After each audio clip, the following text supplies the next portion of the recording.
मैं आगे ही आगे बढ़ता रहा। आधी ढलान की चोटी पर दूर तक सांप की तरह बल खाती हुई सड़क दिखाई देती।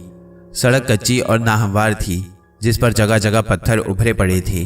कभी कभी कोई गाड़ी तेजी से इन ढलानों से नीचे की जानिब उतरती हुई नजर आती, लेकिन कोचवान अपनी गाड़ी पर बैठे अपने घोड़ों को काफी तेज रफ्तारी से भगाते हुए ढलवान से उतरते और तेजी से नजरों से ओझल हो जाते।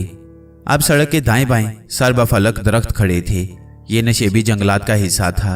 सरसब्ज पहाड़ियां दूर तक चली गई थीं और दूर जाते हुए पहाड़ों से मिल गई थीं। उन ऊंचे ऊंचे पहाड़ों पर दूर से जमी हुई बर्फ भी साफ और वाज़ेह नजर आ रही थी। उन सब्ज पहाड़ियों की चोटियों पर से बहुत से चश्मे नन्हे नन्हे आबशारों की सूरत में नीचे को गिर रहे थे।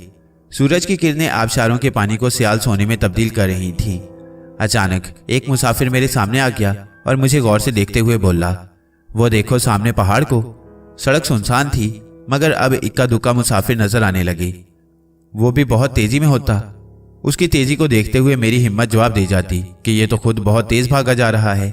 मेरी विपदा और मुसीबत पर बिल्कुल भी कान नहीं धरेगा। जब मैं और आगे बढ़ा तो ये देखकर बहुत हैरान हुआ कि सड़क के दोनों तरफ थोड़े फासले पर त्रिशूल गड़े पड़े थे।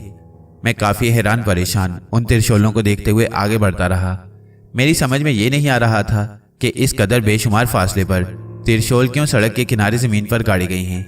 मेरे जहन में आया कि त्रिशूल तो बहुत ज्यादा पवित्र होते हैं और हर सन्यासी साधु और संसार त्यागने वाले के हाथ में त्रिशूल चाहे छोटा हो या बड़ा मौजूद जरूर होता है। अब कोई भी शख्स नजर नहीं आ रहा था। मैं कोई 2 घंटे तक उन त्रिशूलों को देखता हुआ आगे बढ़ता रहा कि अचानक मुझे एक मंदिर का गुंबद नजर आया तो मेरी जान में जान आई और मैं तेज तेज चलता हुआ मंदिर की ओर बढ़ने लगा। तकरीबन आधे घंटे बाद मैं मंदिर के सामने पहुंच गया। मंदिर के बाहर कई लोग मौजूद थे। शायद वो सब मंदिर में देवी के चरणों में चढ़ावा चढ़ाने आए थे। मैंने उन लोगों पर एक उचटती नजर डाली और फिर मुझे जबरदस्त चक्कर आया। मैं तेवरा कर नीचे जमीन पर गिर गया और मेरी आंखों में तारीकी छा गई। कुछ भी होश ना रहा था और जब मुझे होश आया तो मैंने खुद को एक कमरे में पाया। मैं एक दरी पर लेटा हुआ था। मैं किसमिसाकर उठ बैठा और गिरदोपेश का जायजा लेने लगा। मुझ में अब इतनी हिम्मत भी नहीं थी कि मैं अपने पांव पर खड़ा हो सकूं। मैं काफी देर तक इसी हालत में दरी पर बैठा रहा। उस कमरे में सिवाय इस दरी के और कोई चीज भी नहीं थी। यहाँ तक कि पानी का घड़ा भी नहीं था। अगर घड़ा होता तो मैं घिसटता हुआ एक गिलास पानी पी लेता। मेरे दिमाग में सोचों की आंधियां चल रही थीं। मैं कभी अपना सर नीचे झुका लेता और कभी सर ऊपर को उठाकर छत को घूरने लगता। तकरीबन कोई 1 घंटा बाद एक शख्स अंदर आया। उसने सफेद धोती बांध रखी थी। ऊपरी धड़ उसका नंगा था और गले में एक जीन्यू डाल रखा था। बालिक तुम उठ गए, ये देवी की कृपा है कि तुम मंदिर के सामने गिरकर बेहोश हो गए थे। देवी माता बड़ी दयालु है, अपने सेवकों का बहुत ख्याल रखती है। तुम बहुत दुखी और कष्ट में मुब्तला लगते हो। खैर अब तुम चिंता न करो, सब ठीक हो जाएगा, वो पंडित नुमा शख्स बोला। ये तो मुझे पक्का यकीन हो गया था कि वो मंदिर का पंडित नहीं था, क्योंकि अक्सर मंदिर के पंडित बड़े घुमंडी और गर्दन अकड़ू होते हैं। बोलने की मुझ में ताकत नहीं थी। मैंने हाथ के इशारे से उसे बताया कि मैं पानी पीना चाहता हूँ और साथ ही कुछ खाना भी चाहता हूँ, क्योंकि मैं बहुत भूखा हूँ। मेरे हाथ के इशारे को देखकर वो फौरन उठा और अपने हाथ का इशारा करते हुए कहा, ठहरो, मैं तुरंत कुछ ना कुछ लेकर आता हूँ। चंद मिनट बाद ही वो वापस आ गया। उसके हाथ में पीतल की एक थाली थी। उसने वो थाली मेरे सामने रख दी तो मैंने देखा कि उस थाली में कई पूरियां और आलू की भजिया थी। वो बोला, बालिक तुम खाना शुरू करो, मैं पानी भी लेकर आता हूँ। और वो वापस चला गया। फिर वो बहुत जल्द आया। उसके हाथ में एक बहुत ही छोटा सा मिट्टी का घड़ा और एक मिट्टी का ही प्याला था। उसने घड़ा और प्याला दीवार के पास रखा और सामने बैठ गया। फिर बोला, बालिक आराम से खाओ, मैं किशन को बोल आया हूँ, वो और भी पूरियां लेकर आता ही होगा। अभी मैंने सारी पूरियां खाई भी ना थी कि एक नौजवान कमरे में दाखिल हुआ। उसके हाथ में पीतल की थाली थी और थाली में गरम गरम पूरियां और गरम भजिया थी। उस नौजवान ने थाली मेरे सामने रख दी और उस पंडित नुमा शख्स की तरफ देखा तो उसने हाथ का इशारा किया कि अब तू वापस चला जा। वो नौजवान तुरंत वापस चला गया। मेरे पास जो बैठा था मुझे खाता हुआ बगौर देखता रहा। थोड़ी ही देर में मैं सारी पूरियां भजिया के साथ खा गया और फिर घड़े में से एक कटोरा पानी पिया। सच कहते हैं कि पेट में रोटी जाते ही इंसान में अंदरूनी तौर पर तवानाई भरने लगती है। पंडित बोला, बालिक वाकई तुम बहुत भूखे थे। खैर घबराओ नहीं, इस मंदिर में तुम्हारे साथ बीते हुए सारे कष्ट खत्म हो जाएंगे। देवी माता अपने सेवकों का बहुत ख्याल रखती है। अब तुम आराम करो। और वैसे भी काफी भूख के बाद जब मनुष्य के पेट में खाना पड़ता है तो मनुष्य को नींद आने लगती है। मैं देख रहा हूँ कि तुम्हारी आंखों में नींद भर रही है और तुम पर गनूदगी छा रही है। अब मैं चलता हूँ, कुछ भी चीज़ की ज़रूरत हो तो मुझे आवाज़ देना, मैं आ जाऊँगा। मेरा नाम रामलाल है। और ये बोलकर पंडित ने बर्तन उठाए और कमरे से बाहर निकल गया। भूख की वजह से मैंने कुछ ज़्यादा ही खा लिया था। भूख में हर चीज़ स्वाद वाली लगती है। मैं फौरन दरी पर लेट गया और अपने घर को याद करने लगा। कहाँ मैं लाड प्यार में पला, अपनी पसंद का खाना खाने वाला, नरम नरम बिस्तर पर सोने वाला, कभी कभार कहीं और जगह।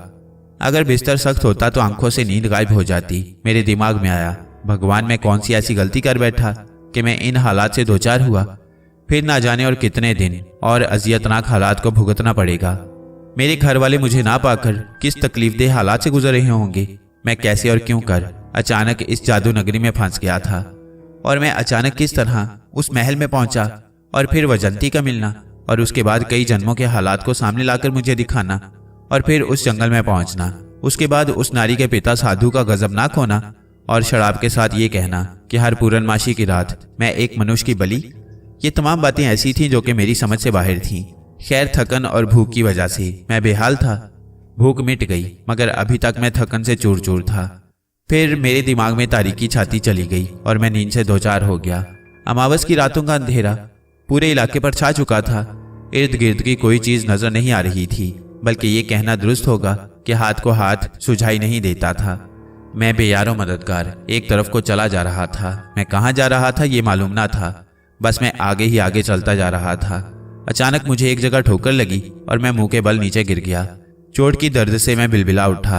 अभी मैं संभलने और उठने के बारे में सोच ही रहा था कि अचानक एक अजीब कान फाड़ देने वाली करख्त आवाज सुनाई दी। ओए भाग, उठ, जल्दी कर, ओए देर ना कर, ये राक्षस तेरा खून पी लेगा, जल्दी उठकर भाग। और फिर इसके साथ किसी जानवर की जबरदस्त गुर्राहट सुनाई दी। गुर्राहट इतनी जबरदस्त थी कि मुझ पर कपकपी तारी हो गई। मैं अंदर से सहम गया, मगर जान बचानी थी उस राक्षस से। मैं जल्दी से उठा और सामने की सिमत भागने लगा। फिर मुझे यह समझने में देर न लगी कि वाकई कोई अजीबुल खलकत जानवर था, और वो भी मुझे पकड़ने के लिए मेरे पीछे दौड़ रहा था। मेरे दोनों हाथों की मुट्ठियां भिंची हुई थीं और मैं अंधाधुंध भाग रहा था। वो कोई रास्ता नहीं था जिस पर मैं भाग रहा था, जबकि मेरे अंदाजे के मुताबिक वो कोई चटियल मैदान था। मैं आगे और वो जानवर मेरे पीछे। भागते भागते मेरी टांगें जवाब देने लगी थीं। मेरा बुरा हाल था। मेरा सांस अपनी रफ्तार से कई गुना ज्यादा चल रहा था। मैं इस कदर तेजी से सांस लेने लगा था कि अगर कोई और भी मेरे साथ 2-3 फुट के फासले पर दौड़ रहा होता तो उसे वाज़े तौर पर धौंकनी की तरह चलते हुए मेरे सांसों की आवाज़ सुनाई देती।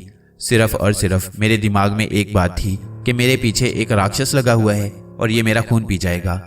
हर इंसान को अपनी जान प्यारी होती है, और अपनी जान से बढ़कर शायद ही कोई ऐसी चीज़ हो जो इंसान को प्यारी हो। भागते भागते मुझे कुछ भी नजर नहीं आ रहा था, बस सिर्फ मेरे पीछे लगे उस हैबतनाक राक्षस की गुर्राहटें सुनाई दे रही थीं। शुरू में तो मेरी आंखें खुली थीं, मगर अब तो मेरी आंखें खुद ब खुद बंद हो चुकी थीं और मैं सरपट भाग रहा था।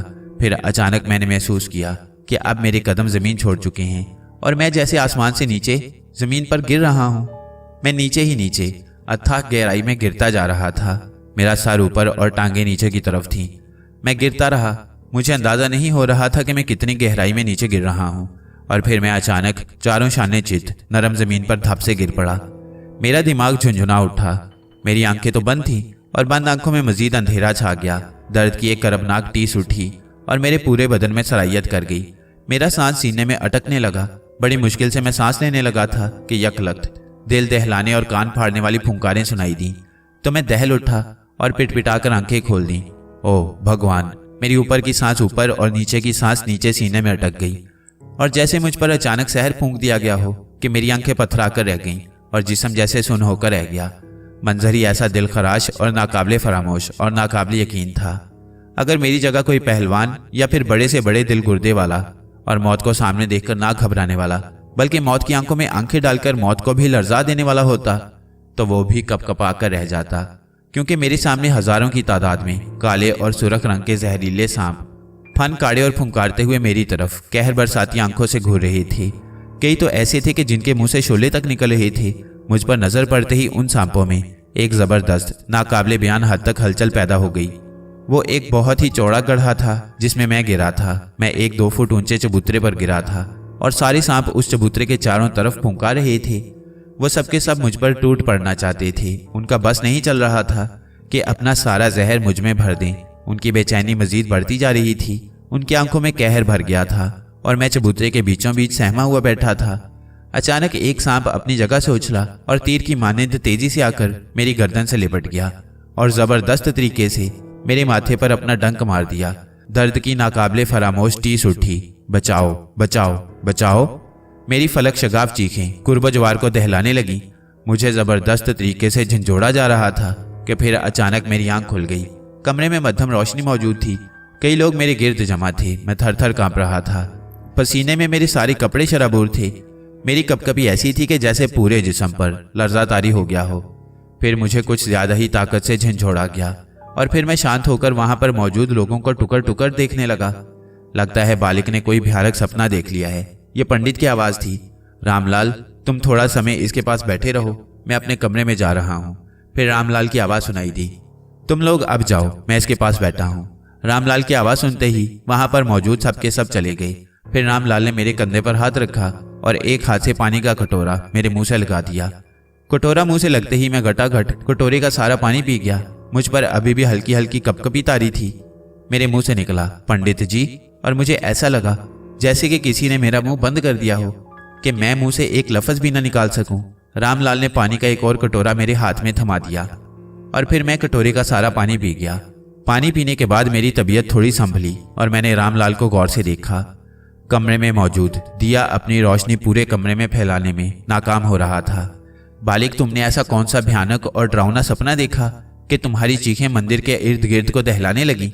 इतनी जोरदार चीखें थीं, बचाओ बचाओ, कि अपने कमरे में सोए हुए सारे लोग हड़बड़ाकर उठ बैठे और दौड़ते हुए इस कमरे में आ गए। यही नहीं बल्कि बड़े पंडित महाराज भी भागे भागे यहाँ आ गए। तुम्हारी हालत पानी से बाहर तड़पती मछली से भी बदतर थी। पहले तो हमने समझा कि शायद ये तुम पर मिर्गी का दौरा तो नहीं पड़ गया, मगर पंडित महाराज ने कहा कि ऐसा कुछ नहीं, ये मिर्गी का दौरा नहीं बल्कि बालिक कोई बहुत खौफनाक और डरावना सपना देखकर हाल से बेहाल हो गया है। बालिक, अभी तक तुमने अपना नाम नहीं बताया, बल्कि हमने तुमसे तुम्हारा नाम पूछा ही नहीं। तुम्हारा नाम क्या है? पंडित जी, मेरा नाम प्रताप सिंह है। अच्छा, तो तुम ठाकुर बरादरी से ताल्लुक रखते हो? तुम घबराओ नहीं, पंडित महाराज बहुत ज्ञानी हैं। वो बोल रहे थे कि बालिक का नाम मालूम हो जाए तो मैं अपने ज्ञान से मालूम करता हूँ कि असल में इसके हालात इसे किस धारे पर ले जा रही हैं। अब तुम आराम से सो जाओ, कल पूजा समय मैं तुम्हें लेने आऊंगा, तैयार रहना। सुबह होते ही तुम्हें जल पानी मिल जाएगा। मैंने तुम्हारे लिए कपड़े का एक जोड़ा भी वो देखो सामने रख दिया है। रामू काका तुम्हारे पास आ जाएंगे और बाकी बातें वो तुम्हें समझा देंगे। अच्छा, मैं चलता हूँ, किसी किस्म की चिंता न करो। लोग कहते हैं कि अगर मनुष्य अपनी भूख से ज्यादा खा ले तो उस सूरत में भी सपने नजर आते हैं। खैर, ये तो बात की बातें हैं। भोर समय मेरी तुमसे मुलाकात होगी। और फिर रामलाल मेरे पास से उठकर चला गया और मैं दरी पर लेटकर हालात और माजी के ताने बाने मिलाने लगा। अब नींद तो मेरी आंखों से कोसों बल्कि हजारों मील दूर जा चुकी थी। मैं लेटकर करवट पर करवट बदलता रहा और फिर इसी तरह सुबह की सफेदी हर तरफ फैलने लगी। मैं उठकर अपनी जगह बैठ गया। थोड़ी देर में एक बूढ़ा आदमी मेरे कमरे में आया और बोला, रामलाल जी ने बताया है कि तुम्हारा नाम प्रताप है और मेरा नाम रामू है। रामलाल जी ने कहा है कि मैं तुम्हें जरूरत की सारी जगह दिखला दूं और फिर तुम जरूरत से फारिग होकर स्नान भी कर लेना। चलो उठो, मेरे साथ आओ, रामू ने कहा। जी रामू काका, चलें, मैंने कहा और उठकर उनके साथ चल दिया। उन्होंने सारी जगह मुझे दिखला दी। थोड़ी देर में मैं स्नान से फारिग होकर अपने कमरे में आ गया। फिर रामू काका एक थाली में गरम गरम पूरियां और मिक्स भजिया लेकर आ गए। मैंने नाश्ता किया और फिर नाश्ते के बाद रामू काका मुझे लेकर उस अहाते में बने मंदिर में ले गए। मैंने झुककर देवी माता को प्रणाम किया। मंदिर में उस वक्त बहुत सारे लोग मौजूद थे। पंडित महाराज अपने काम में मसरूफ थे। लोगों का चढ़ावा लेते और देवी माता के चरणों में रख देते और नकदी एक बड़े बॉक्स में डाल देते। एक तरफ रामलाल मौजूद थे। उन्होंने इशारा किया तो मैं उनके पास बैठ गया। अगरबत्ती की खुशबू पूरे मंदिर को महका रही थी। फिर भजन गाने का समय शुरू हुआ। 4 कवारी नारियां भजन गाने लगी। मैंने उन नारियों को गौर से देखा। सबके सब बहुत सेहतमंद थी। उनके नैन नक्श काबिले तारीफ थे। सबका लिबास एक जैसा था, घाघरा और कसी हुई चोली। वो बहुत ही जाज़बे नजर और दिलकश नजर आ रही थी। उन सबका कसा कसा और गुदराया हुआ बदन दिलो दिमाग को महसूस कर रहा था। ये सब वो नारियां थी जो कि देवी माँ की सेवा के लिए मंदिर को वक्फ थी। उनका खाना पीना, उठना बैठना, रहना सहना, सब कुछ हर समय मंदिर में ही होता था। दिन के 10 बजे तक लोगों का मंदिर में आना जाना लगा रहा। देवी माँ के चरणों में चढ़ावे चढ़ाए जाते रहे। वो चारों नारियां लहक लहक कर सारे काम कर रही थीं। थोड़ी थोड़ी देर बाद देवी के चरणों में मौजूद चढ़ावे उठाकर अंदर कहीं ले भी जाती रही। अचानक उन चारों में से सामान उठाते हुए एक के हाथ से पीतल की थाली फिसल कर गिर पड़ी तो फौरन पंडित महाराज ने गजबनाक निगाहों से उसकी तरफ देखा, मगर फौरन अपने आप पर काबू पाते हुए नर्म लहजे में कहा, कामनी, संभल कर, देखभाल कर। मैंने महसूस किया कि पंडित का लहजा अचानक यूं नरम पड़ा था कि उस वक्त कई लोग मंदिर में मौजूद थे और उन लोगों में गांव के मुखिया ठाकुर साहब भी मौजूद थे। और बड़े पंडित को लोगों और ठाकुर के सामने यह तो दिखाना मकसूद था कि मंदिर के पंडितों की जुबान बहुत नरम होती है और लोगों के लिए उनके दिल में बहुत नरम गोशा होता है। कामनी के हाथ से दरअसल थाली यूं फिसली थी कि उस वक्त उसने नजरें और ध्यान मुझ पर मरकूज कर दी थी, लेकिन यह सब इतनी जल्दी में हुआ था कि कोई और इस बात को समझ ना सका था। खैर 10:30 बजे तक लोगों का मंदिर में आना बंद हो गया। पंडित महाराज ने मेरे माथे पर संदल का तिलक लगाया और प्रसाद दिया और फिर कहा, प्रताप, अब तुम अपने कमरे में जाओ, मैं दोपहर में तुम्हारे पास आऊंगा और तुमसे कुछ बातें करनी है। महाराज की बातें सुनकर मैं फौरन उठ खड़ा हुआ और अपने कमरे में आ गया। जब मैं अपने कमरे में आया तो देखा कि दरी पर एक चादर भी बिछी हुई है और एक तकिया भी मौजूद है। एक कोने में एक छोटा टुकड़ा और उस घड़े पर एक मिट्टी का प्याला भी मौजूद है। मैं कमरे में थोड़ी दूर जाकर बैठा, अपने कर्मों के बारे में सोचता रहा। फिर मैं लेट गया और फिर आंखें बंद करके सोचों की अथाह गहराई में पहुंच गया। अभी मुझे लेटे कोई आधा घंटा ही हुआ था कि कमरे में आहट महसूस हुई। आंखें खोलकर देखा तो मेरे सामने रामलाल जी खड़े थे और उनके सामने वही मंदिर वाली लड़की कामनी भी मौजूद थी। मैं फौरन उठकर बैठ गया तो रामलाल जी मेरे सामने बैठ गई। फिर उन्होंने इशारा किया तो कामनी भी उनके बराबर में बैठ गई और अपनी गर्दन झुका ली। रामलाल बोले, प्रताप, ये कामनी है, ये मंदिर के सेवकों में से है, ये मंदिर की दान कन्या है, बहुत ही मन की सुंदर और काम ऐसे करती है कि जैसे इसके पाँव में बिजली भरी रहती है। बड़े महाराज ने तुम्हारे ख्याल के लिए इसे भेजा है, ये तुम्हारे खाने पीने का पूरा ख्याल रखेगी। महाराज का ये भी कहना है कि तुम बहुत दुखी और कष्ट में हो, तुम कोई मामूली मनुष्य नहीं हो, तुम कई जन्मों में बड़े भागवान रहे हो और इस मौजूदा जन्म में भी तुम बहुत दयालु, दूसरों का दर्द बांटने वाले और मनुष्य पर रोब दबदबा और हुकूमत करने वाले हो। मगर पिछले जन्म में तुमसे कुछ काम ऐसे हो गए हैं कि उसका खमियाजा तुम्हें भुगतना है और कुछ अरसे तक तुम्हें इस मंदिर में रहने से सुख मिलेगा।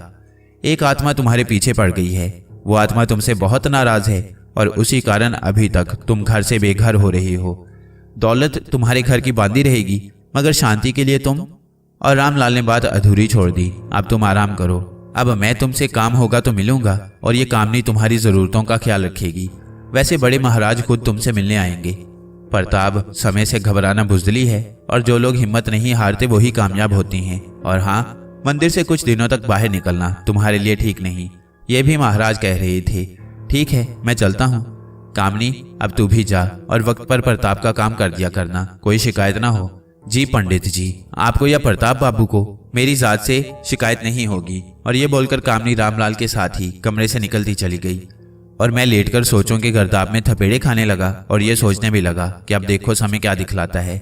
मैं सोचों में घिरा था, मेरी आंखें बंद थी कि कमरे में आहट हुई और आहट पर मैंने आंखें खोलकर देखा और तुरंत उठ बैठा क्योंकि मेरे सामने बड़े पंडित जी खड़े थे और उनके साथ रामलाल भी थे। मैं उठ खड़ा हुआ तो पंडित जी ने मेरे सर पर हाथ फेरा और बोले, प्रताप बैठो।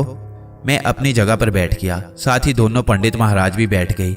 फिर महाराज ने कहा, प्रताप तुम्हारे हालात मेरे सामने आ गए हैं, मैंने अपने ज्ञान से सब कुछ मालूम कर लिया है, तुम्हें घबराने की जरूरत नहीं। तुम्हारा ये रामलीला कई जन्मों से चल रहा है, ये सब कर्मों का फल है। जिसके कर्म में जो लिखा जाए ईश्वर कर्म लिख देता है, मगर उसमें मनुष्य की अपनी इच्छा भी होती है। मनुष्य अपने मन के मुताबिक अपने को हालात के हिसार में ढाल लेता है। यह भी मनुष्य का ही काम है कि वो अपने लिए नरक चुने या फिर स्वर्ग के लिए कोशिश करे। ईश्वर ने किसी को जालिम जाबिर, कर्म का खोटा, जन्म जला या फिर पापी नहीं बनाया। अब इसी को देख लो, जब बरसात होती है तो उससे सब फायदा उठाते हैं और जब धूप निकलती है तो धूप सब पर पड़ती है। अब ये मनुष्य का काम होता है कि वो उस समय से कितना फायदा उठाता है। एक आत्मा जो तुम्हारे साथ साथ जन्म लेती रही, तुम दोनों संसार में आते रहे, तुम दोनों का विवाह ना हो सका, तुम दोनों हर जन्म में किसी न किसी बहाने खत्म होते रहे, मगर इस जन्म में तुम दोनों बिछड़ गए, उसका खात्मा हो गया और तुम जीवित हो और अब वह तुम्हारे लिए भटक रही है। तुम्हारे बिना उसे एक पल भी चैन नहीं, वह तुम्हें ढूंढ रही है। और दूसरा वो है जिसने तुम्हें जंगल में चेतावनी दी थी, तुमने उसकी पुत्री के साथ अन्याय किया, वह बहुत गजबनाक हालत में है। उसने जो भी कहा है वो करके रहेगा। तुम्हारे हालात को वो ऐसा कर देगा कि तुम उसकी इच्छा पूरी करने के सिवा कुछ भी ना कर सकोगे। अब तुम कुछ दिनों तक इस मंदिर में रहो, अगर तुम बाहर गए तो हो सकता है कि तुम्हारा नुकसान हो जाए। मेरी बातों पर ध्यान देना, मैं भी सोचता हूँ कि कोई रास्ता निकल आए। वैसे भी हम गांव वाले इन दिनों खूनी आत्मा से परेशान हैं, तुम घबराना नहीं, आराम करो। अब मैं चलता हूँ, यहाँ पर तुम्हें कोई कष्ट नहीं होगा। खाओ पियो और आराम से रहो। ये बोलकर पंडित महाराज कमरे से चले गए। साथ ही रामलाल जी भी उठे और अपने हाथ का इशारा किया, आप मुतमईन रहो, किसी बात की चिंता ना करो। और वो भी पंडित जी महाराज के पीछे ही कमरे से निकल गए। मैं इन्हीं सोचों में गुम हो गया। अचानक मेरी सोचों पर यलगार हुई और मैं सोचने लगा कि मेरे मौजूदा जन्म से पिछले जन्म में मुझसे कौन सी गलती या फिर मैंने कौन सा पाप किया कि उसकी सजा मैं इस जन्म में भुगत रहा हूँ, और फिर आइंदा इससे ज्यादा अजियतनाक और कठिन सजा भुगतना पड़ेगा। बहरहाल ये मेरे बस से बाहर था कि मैं अपने पिछले जन्म की गलतियों और पापों के बारे में जान सकूं। और फिर ये एक इंसान के लिए कैसे मुमकिन हो सकता है कि वो अपने पिछले जन्म के हालात को जान सके। मैं सिवाय सोच के अंधेरे में तामक टोइयां मारने के और कर भी क्या सकता था। फिर मेरे दिमाग में ये बात आई कि आने वाले वक्तों में मेरा वास्ता कई अजियतनाक हालात से पड़ेगा, और वो क्या वाकयात होंगे जिन्हें मैं झील पाऊंगा। सिर्फ एक बात मेरे सामने थी और जिसकी निशानदेही अभी अभी पंडित महाराज ने की थी, और इससे पहले जंगल में साधु ने धमकी देते हुए कहा था कि तुझे हर पूर्णमासी की रात में एक मनुष्य मेरे हवाले करना है ताकि उसकी बलि दी जाए। मनुष्य का मतलब ये नहीं कि वो जवान हो, बल्कि वो मनुष्य सने बलोगत को ना पहुंचा हो, चाहे वो पुरुष हो या नारी, दोनों ही काबिल कबूल थे। ये भी कोई कैद ना था कि वो गरीब हों, बल्कि मेरे अपने खूनी रिश्तेदार या कल्बी लगाव वाले भी हो सकते हैं। मैं इन्हीं तमाम सोचों में महव था कि कमरे में किसी की आमद पर आहट हुई और मैंने आंखें खोल दी। देखा तो सामने कामनी खड़ी थी। उसे देखते ही मैं उठ बैठा। कामनी के हाथ में एक बड़ी पीतल की थाली थी। उसने वो थाली मेरे सामने रख दी और फिर झट घड़े में से प्याले में पानी भरा और वो प्याला भी मेरे सामने रख दिया। बाबूजी आप खाना खा लें, इस वक्त खाने का समय है, दिन के 1:30 बज रहे हैं। मैं उठा और हाथ धोकर खाने के लिए तैयार हो गया। कामनी अभी तक बिल्कुल खामोश बैठी थी। थाली में छोटी छोटी 2 रोटियां, थोड़े से चावल और दाल भजिया थी। कामनी तुम भी खाना खाओ, मैंने कहा तो वो बोली, बाबूजी आपका खाना है, आप खाएं, मैं बाद में खा लूंगी। बहरहाल मैंने जिद नहीं की और खाने में मसरूफ हो गया। मैं खाता रहा और वह मुझे देखती रही। जब मैं खा चुका तो उसने बर्तन उठाए और चुपचाप मुझे देखती हुई कमरे से बाहर चली गई। रात में वह फिर रात का खाना लेकर आई और फिर मेरे सामने खाना रखकर खुद एक तरफ होकर बैठ गई। मैंने फिर उसे खाने के लिए पूछा तो उसने वही जवाब दिया जो कि दोपहर में दे चुकी थी। खाना खाने के बाद मैं बोला, कामनी अगर मैं तुमसे चंद बातें पूछूं तो क्या तुम जवाब दोगी? तुम्हें कोई एतराज तो नहीं होगा? नहीं बाबूजी, मुझे कोई एतराज नहीं होगा। आप क्या पूछना चाहते हैं, पूछें, वो बोली। अच्छा तो ये बताओ कि तुम इस मंदिर में कितने समय से हो? बाबूजी मैं इस मंदिर में कोई 8 साल से हूँ, वो बोली। कामनी इस वक्त तुम्हारी उम्र क्या है? मैंने पूछा। मेरी उम्र 16 साल है। 8 साल की उम्र में मेरी माता और पिता ने मुझे देवी माता की सेवा के लिए मंदिर में दान कर दिया था। मुझे दान करने का असल मकसद ये था कि मेरे घर वालों पर कोई कष्ट ना आए और जो परेशानियां थी वो खत्म हो जाएं। उसने एक एक लफ्ज को जैसे चबा चबा कर बताया। कामनी क्या तुम मंदिर में और अपने हालात से खुश हो? मैंने सवाल किया। वो बोली, क्या आज आप अपने हालात से खुश हैं? मैं कामनी की बात सुनकर चकरा कर रह गया, क्योंकि मैं अपनी खुशी से मंदिर में मौजूद नहीं था, बल्कि मजबूरियों और परेशानियों का वो नाकाबिले बर्दाश्त पहाड़ था जिसके नीचे दबकर मैं मंदिर के अजियतनाक कमरे में पड़ा था। और ये हकीकत है कि जब कोई इंसान हालात की चक्की में पिसने लगता है तो वो अपनी मजबूरियों से समझौता कर लेता है। अच्छा तुम ये बताओ कि क्या तुम्हारा मन चाहता है कि तुम इस जिंदगी से छुटकारा पालो और मंदिर से बाहर की दुनिया देखो और आज़ाद फिजा में सांस लो? क्या इसके मुताल्लिक कभी तुमने सोचा है? बाबूजी मैं ही क्या, बल्कि हर मजबूर इंसान घुट घुट कर जीने से भागना चाहता है। जब एक परिंदे को पिंजरे में कैद कर दिया जाता है तो उस परिंदे पर क्या गुजरती होगी, कोई उससे पूछे। पिंजरे में वो कैद परिंदा खाता पीता जरूर है, मगर यासो महरूमी की नजर से हर वक्त तकता रहता है और सोचता है कि शायद किसी दिन पिंजरे का दरवाजा खुल जाए। दिन भर वो आस लगाए पिंजरे में चक्कर काटता रहता है और जब अंधेरा फैल जाता है तो वो अपनी आंखें मूंदकर अपना सर अपने पैरों में समोकर बेसुध होकर बैठ जाता है और फिर इस आस में आने वाला दिन भी कट जाता है। वो बहुत ही गंभीर लहजे में बोली। मैं बेसुध होकर उसकी बातों को सोचने लगा, क्योंकि उसने वाज़े अल्फाज में खुद को पिंजरे में कैद परिंदे से तशबीह दी थी। मैं उस पर अपनी नजरें जमाए देखता रहा और वह मुझे देखती रही। उसका अंदाज बता रहा था कि वो मुझसे सवाल कर रही है कि बाबूजी बोलो, तुम्हारे पास क्या जवाब है? फिर उसने झट खाने के बर्तन उठाए और मुझे देखती हुई कमरे से निकल गई। कामनी की मासूमियत, भोलपन, दर्द में डूबी बातें, बेकसी की जिंदगी और फिर कैद में बुलबुल और सयाद, मुस्कुराने वाली कचौके लगाती निगाहों ने मुझे अंदर से हिलाकर रख दिया था। मैं रात भर सो नहीं सका, पूरी रात करवटें बदलता रहा और कब सुबह का उजाला फैला मुझे पता ना चला।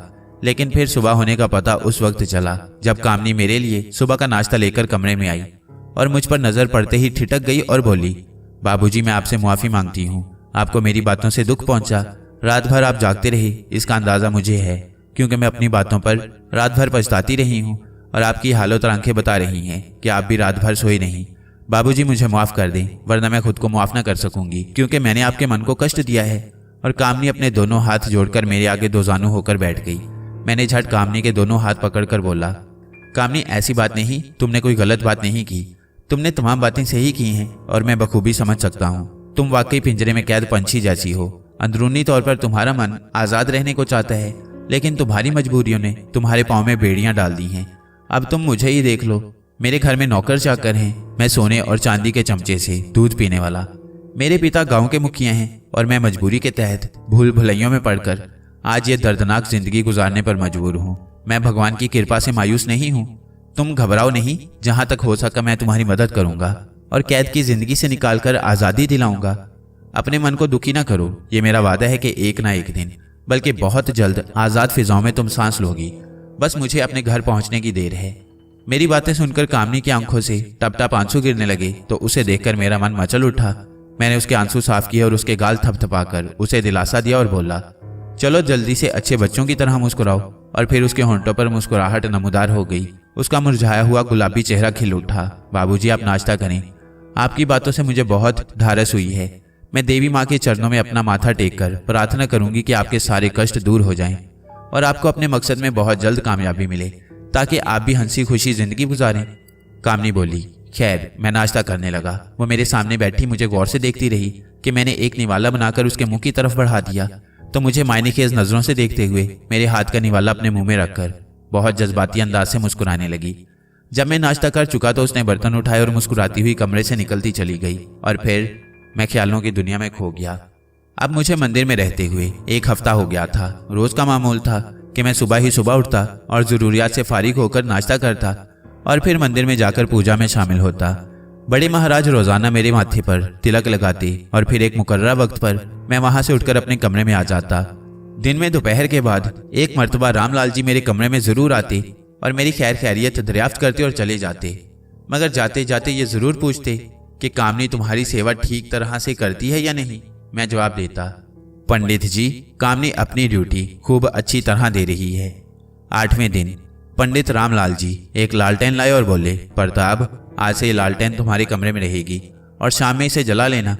वैसे तुम्हें कष्ट करने की जरूरत नहीं, कामनी इसे जला दिया करेगी। और ये बोलकर वो चले गए।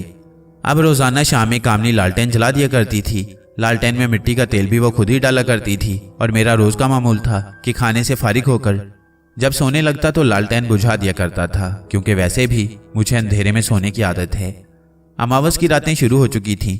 अब चांद का आसमान पर नामो निशान तक नहीं था।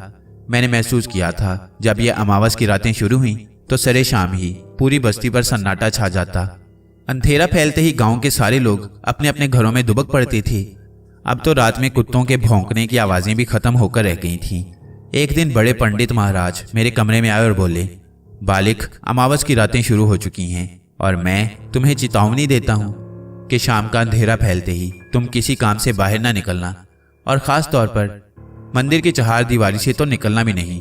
मेरी बातों को खूब याद रखना। और ये बोलकर वो चले गए। मैं उनकी बातों पर गौर करने लगा कि महाराज ने ऐसा क्यों कहा। क्या अमावस की रातों में यहाँ कोई खतरा होता है?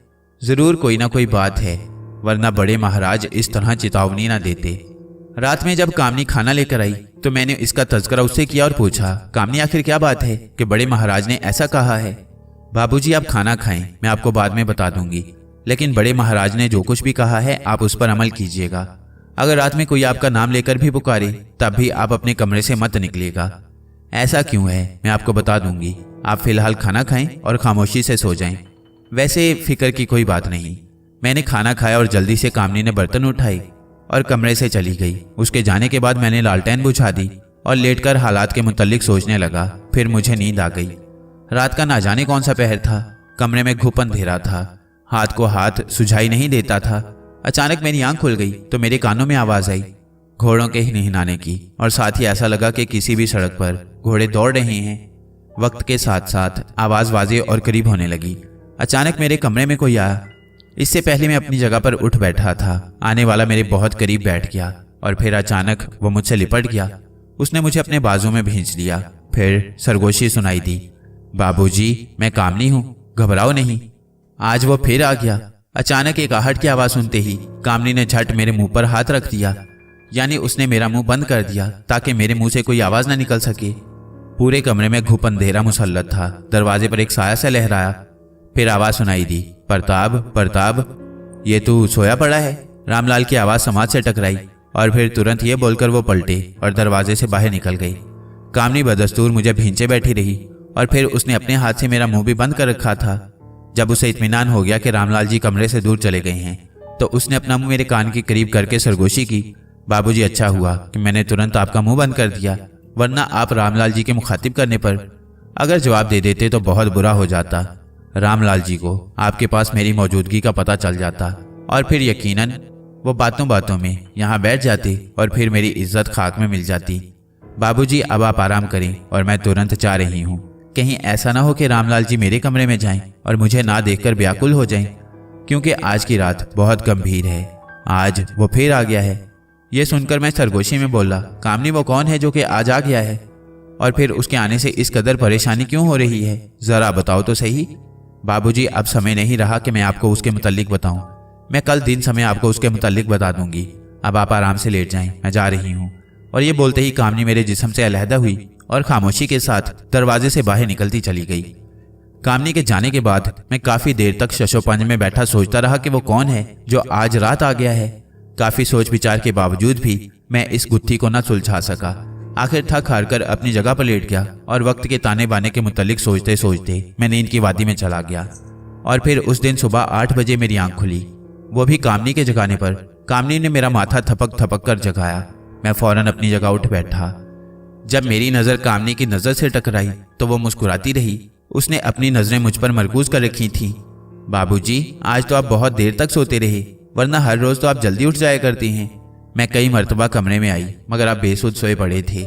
एक मर्तबा रामलाल जी भी आपके कमरे में आए थे मगर आपको सोता देखकर बोले, कामनी आज प्रताप को सोने देना, जल्दी जगाना नहीं। और ये बोलकर मंदिर चले गए। मैं भी मंदिर चली गई थी। फिर आपका ख्याल आया कि आप उठ गए होंगे, ये सोचकर चली आई क्योंकि आपको नाश्ता भी देना था। ये बोलकर कामनी ने मेरा हाथ पकड़ा और खींचा कि मैं उठ खड़ा हूँ। मगर फिर अचानक पता नहीं मेरे मन में क्या आया कि मैंने कामनी को अपनी तरफ खींचा तो वो झट से मुझ पर आन गिरी और फिर हंसकर बोली, बाबूजी अगर किसी की नजर पड़ जाए तो वो क्या सोचेगा। जल्दी से अब आप उठें और स्नान कर लें, मैं नाश्ता लेकर आती हूँ। अरे हाँ याद आया, तुम ये तो बताओ कि रात समय वो कौन था जो कि आ गया था। मैं रात काफी देर तक उसके मुतल्लिक सोचता रहा। बाबूजी अभी समय नहीं कि मैं बता दूं, आप फौरन तैयार हो जाएं, मैं बाद में बता दूंगी। और आप गलती से भी किसी के सामने ये ना कह देना कि रात कामनी मेरे पास आई थी। और ये बोलकर वो मुस्कुराती हुई कमरे से निकल गई। मैं फौरन उठा और स्नान के लिए चला गया। थोड़ी देर बाद जब मैं कमरे में आया तो मेरे पीछे ही कामनी थाली में पूरियां, हलवा और एक कटोरी में आलू की भजिया लेकर आ गई। उसने थाली मेरे सामने रखी और खुद मेरे सामने बैठ गई। फिर बोली, अब आप जल्दी से नाश्ता कर लें, मुझे मंदिर जाना है और आप भी मंदिर में चले जाएं। रामलाल जी आपका इंतजार कर रहे होंगे। वो जो रात समय आ गया था उसके बारे में मैं बाद में बता दूंगी और हो सकता है कि उसका जिक्र रामलाल जी आपसे कर दें। मैंने पूरी का एक निवाला बनाया और कामनी की तरफ बढ़ा दिया तो उसने मुझे बहुत गौर से देखा और फिर मुस्कुराते हुए अपना मुंह खोल दिया। मैंने भी मुस्कुराते हुए निवाला उसके मुंह में रख दिया और बोला, कामनी अब तुम भी मेरे साथ नाश्ता करो। बाबूजी मैंने भोर समय नाश्ता कर लिया था। ये तो आपको मालूम है कि हम तमाम नारियां किस समय उठती हैं। आप जल्दी से नाश्ता करें, ज्यादा देर हो गई तो हो सकता है कि रामलाल जी इस तरफ आ जाएं, ये देखने के लिए कि कहीं आप अभी तक सो तो नहीं रहे हैं। मैं उसकी तरफ देखे जा रहा था। मुझे ये भी पता नहीं था कि वो क्या बोल रही है।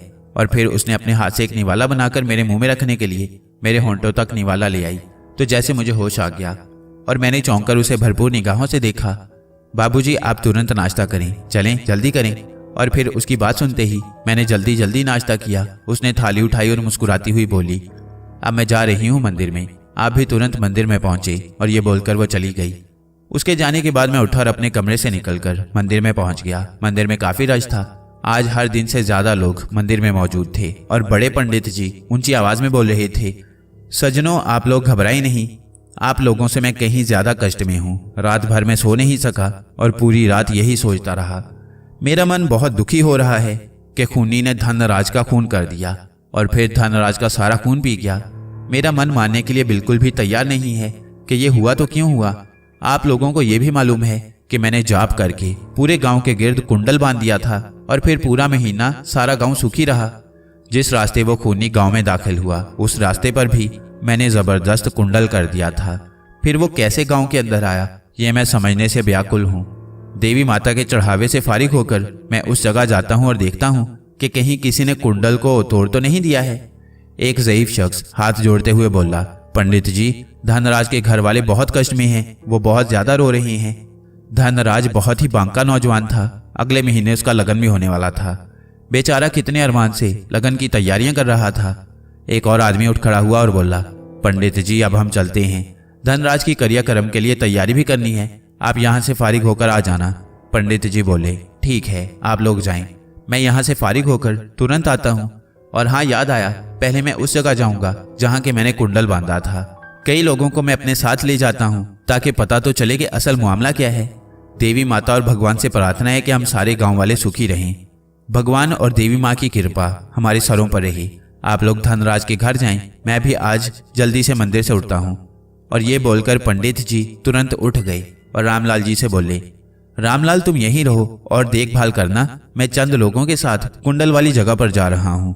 ये बोलकर पंडित जी उठे और मेरी तरफ देखते हुए बोले, प्रताप, तुम भी हमारे संग चलो। और फिर उन्होंने 4 आदमियों को और भी अपने साथ चलने के लिए कहा। जी पंडित जी, चलें, मैं तैयार हूँ, मैंने कहा। और फिर हम पंडित जी के पीछे चल पड़े। हम सब चलते चलते उस सड़क पर पहुंच गए जहाँ के मैंने आते समय देखा था कि कई त्रिशूल थोड़े थोड़े फासले पर गड़े पड़े हैं। पंडित जी और दीगर लोग उस जगह को हैरान निगाहों से देख रहे थे। पंडित जी के अंदाज से लगता था कि वो बहुत ज्यादा व्याकुल हैं। उन्होंने 2 नौजवानों को मुखातिब करके कहा, तुम लोग जरा खेतों में जाकर देखो, कहीं किसी ने त्रिशूल उखाड़ कर कहीं फेंक तो नहीं दिया। और अगर ऐसा हुआ है तो ये किसने किया? ऐसा होना तो नहीं चाहिए था। और ये तो सबको मालूम है कि ये त्रिशूल यहाँ पर क्यों गाड़े गए हैं। मेरा मन बहुत घबरा रहा है, तुम लोग जल्दी से खेतों में देखो। पंडित जी की बात सुनकर कई लोग दौड़ते हुए सड़क के अतराफ खेतों में चले गए त्रिशूल देखने के लिए। पंडित जी बहुत ज्यादा व्याकुल थे, बार बार अपना हाथ माथे पर मारते और मुट्ठियां भींच लेते थे। थोड़ी देर में ही वो सारे लोग जो कि खेत में त्रिशूल ढूंढने गए थे भागते हुए आए और बोले, पंडित जी, उस तरफ तो कोई भी त्रिशूल नहीं है। ये सुनकर पंडित जी और भी ज्यादा घबरा गई और बोले, लगता है कि किसी मवाली ने यह त्रिशूल उखाड़ कर बेच दिया होगा और ये यकीनन किसी नशा करने वाले ने ऐसा किया होगा। प्रसाद, तू तुरंत चला जा मंदिर में। रामलाल से कहना कि पंडित जी ने मोटा धागे का जो बंडल पड़ा है उसे मंगाया है। ये सुनकर वो नौजवान जिसका नाम प्रसाद था उस जगह से गांव की तरफ भाग खड़ा हुआ। इसके बाद पंडित जी एक आम के दरख्त के नीचे बैठ गए और श्लोक पढ़ना शुरू कर दिया। हम लोग जो वहां मौजूद थे पंडित जी के करीब ही बैठ गए। आम के दरख्त के नीचे अच्छा खासा साया था। प्रसाद, जो कि मोटा धागा लेने मंदिर में गया था, फौरन भागा हुआ आया और धागे का बंडल पंडित जी को दिया। पंडित जी उठे और एक से बोले, आम के थोड़े पत्ते तोड़ो। एक नौजवान फौरन आम के दरख्त पर चढ़ गया और पत्तों की एक टहनी तोड़ लाया। पंडित जी श्लोक पढ़ते हुए धागे में गिरहा लगाते और फिर उस गिरहा में आम का एक पत्ता कसकर बांध देते। इस तरह पंडित जी ने धागे का पूरा बंडल काम में ले लिया। फिर वो बोले, अब इस धागे को दरख्त में बांध दो। धागे का एक सिरा दरख्त में बांध दिया गया और फिर उस धागे को आगे की तरफ खींचकर काफी दूर एक और दरख्त से बांध दिया गया। इस तरह सड़क के दोनों जानिब धागा बांध दिया गया। इस काम से फारिग होकर पंडित जी बोले, अब आप लोग चलें। अभी तो मैंने आर्जी तौर पर यह कुंडल कायम कर दिया ताकि वो खूनी इस तरफ का रुख ना करे।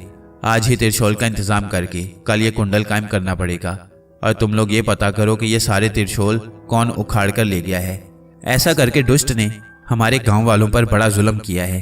अगर ऐसा ना होता और त्रिशूल गड़े रहते तो वो खूनी कभी भी गांव में नहीं आता और फिर धनराज आज जीवित होता। अब मैंने सोच लिया है कि उस खूनी पापी का मजबूत उपाय करना पड़ेगा ताकि हमारा गांव हमेशा हमेशा के लिए उस खूनी से महफूज हो जाए। इस काम से फारिग होकर पंडित जी बोले, अच्छा, अब धनराज के घर चलते हैं, उसका क्रियाक्रम भी करना है।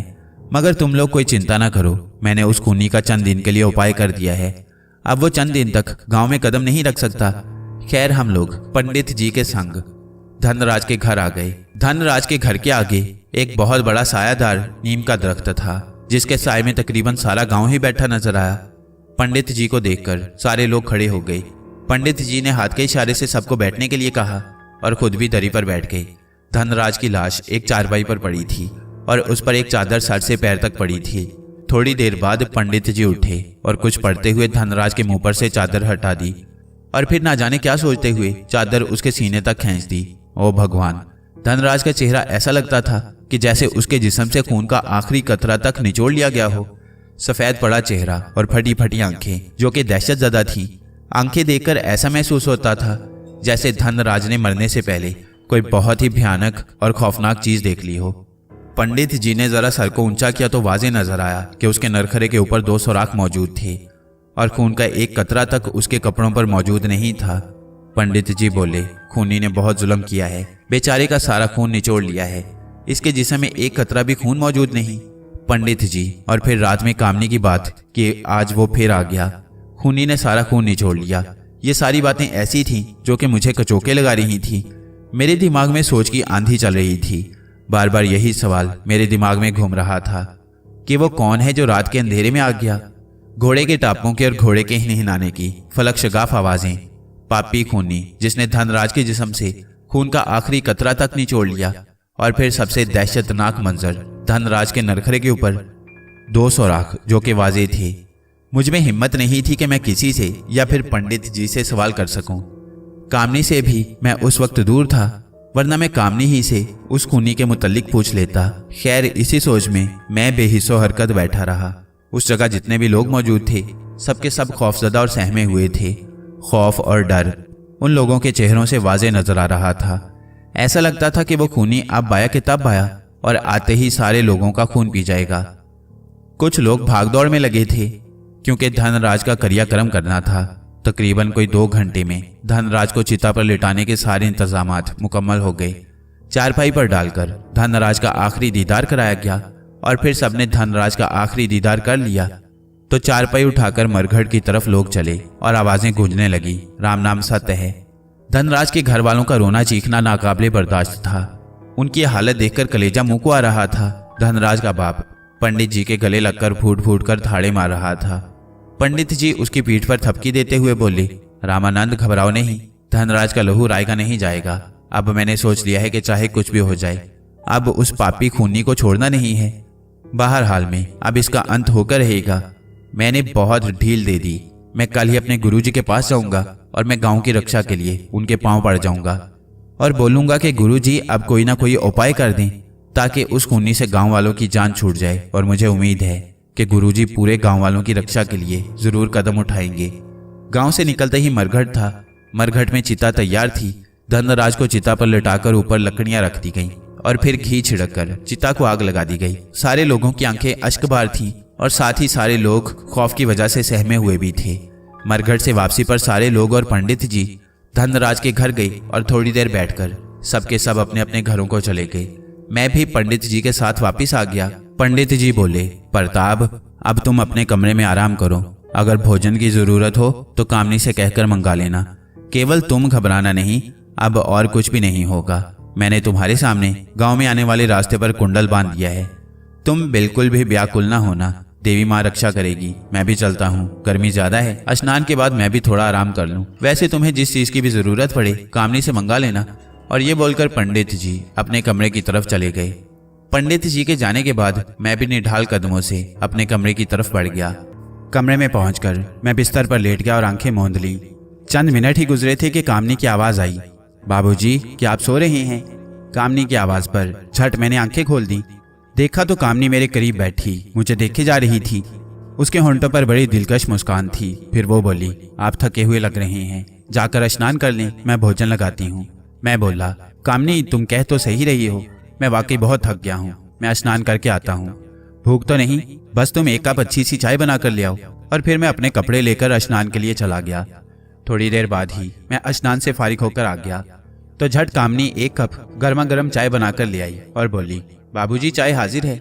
मैंने बहुत चाव से चाय बनाई है, पीते ही आपकी सारी थकन उड़न हो जाएगी। और ये बोलकर वो मेरे करीब ही बैठ गई। मैं चाय की चुस्की लेने लगा। कामनी बहुत ही दिलकश, हसीन और खूबसूरत थी। उसका कामिल सरापा वाकई देखने के काबिल था।